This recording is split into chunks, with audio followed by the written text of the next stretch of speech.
आज साताऱ्यामध्ये पंतप्रधान नरेंद्र मोदी यांची जाहीर सभा होते। छत्रपती उदयनराजे भोसले यांच्या समर्थनार्थ ही सभा घेतली जाते। साताऱ्याच्या आईसाहेब आपल्यासोबत आहे, आपण त्यांच्याशी थेट या ठिकाणी बातचीत करणार आहोत। पहिल्यांदाच ते बातचीत करणार आहेत। ताई, आज मोदींची सभा आहे या ठिकाणी, काय वाटतं नेमकं तुम्हाला, कसं वाटतं या ठिकाणी तुम्ही स्वतः पोहोचलात? उत्साह वाटतंय, त्यांना ऐकायचं आहे मला, त्याच्यासाठी मी आले। आणि इतकी गर्दी झाली, जवळपास 1 लाख लोक, आज ही ऐतिहासिक सभा होणार आहे। बरेच लोक आहेत, मुख्यमंत्री आहेत, उपमुख्यमंत्री, स्वतः पंतप्रधान नरेंद्र मोदी, त्यामुळे उत्साह वाढला इथल्या सगळ्या सातारकरांचा। हां, मला असं वाटतंय विकासाचं काम त्यांनी इतकं केलेलं आहे की त्याच्यासाठी आणि त्यांना आभार मानायला लोक आले त्यांना।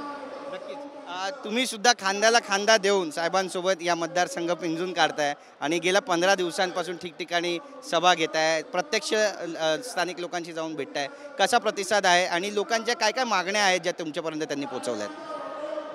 मागणीपेक्षा मला असं वाटतं की लोकांमध्ये खूप उत्साह आहे आणि लोक असं म्हणतात की तुम्हाला प्रचार करायची गरज नाही आहे आणि आभार मानायलाच मी गेले, मला असं वाटतं।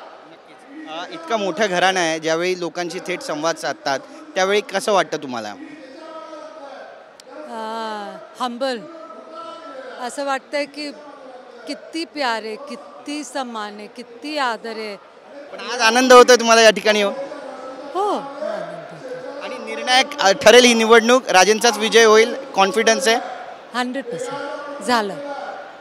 धन्यवाद आमच्याशी बोलल्याबद्दल, ताई, वेळ दिल्याबद्दल। तर आपण पाहतो या ठिकाणी दमयंती ताई यांनी आपली भूमिका मांडलेली आहे आणि त्यांनी स्पष्ट केलं आहे की राजांचाच विजय होईल। ज्यावेळी लोकांमध्ये पोहोचतात त्यावेळी हंबल वाटल्यासारखं होतं आणि खूप प्रेम सातारकरची जनता त्यांना देते असं सुद्धा ते म्हणतात। त्यामुळे छत्रपती उदयनराजे भोसले यांचा विजय या ठिकाणी निश्चित आहे असा विश्वास त्या व्यक्त करतात। कॅमेरा पर्सन योगेश गुरवसह गिरीश गायकवाड, TV9 मराठी, सातारा।